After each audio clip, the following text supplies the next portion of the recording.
The dependency graph is essential for software supply chain security. Let's see why.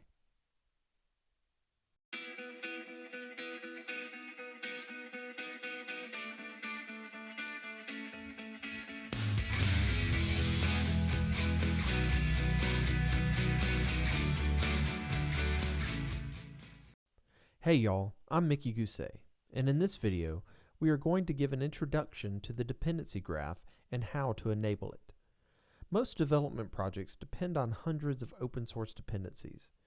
That is a sizable attack vector into your application and could be putting you at risk of a supply chain attack. You add dependencies directly to your code using some sort of manifest file, but you can also add them transitively, meaning you don't specify a particular dependency, but a dependency you do use has a dependency on something else. Therefore, you are transitively dependent on that something else. The dependency graph is central to helping with supply chain security. It identifies all upstream dependencies as well as public downstream dependents. Other supply chain features in GitHub rely on information in the dependency graph, including dependency review, Dependabot alerts, and Dependabot security updates. So how does it work? To generate the graph, GitHub looks at a repo's explicit dependencies declared in manifest and lock files. It parses this information to construct a graph of known dependency names and versions. This graph will include both direct and transitive dependencies. Dependency graph is available to all public repos and can be turned on in private repos. There is also the Dependency Graph API to submit dependencies from the package manager or ecosystem of your choice, even if it is not supported by Dependency Graph for manifest or lock file analysis. As far as the supported package ecosystems go, I'm not going to list them all here, but you can follow this link to the docs for more details.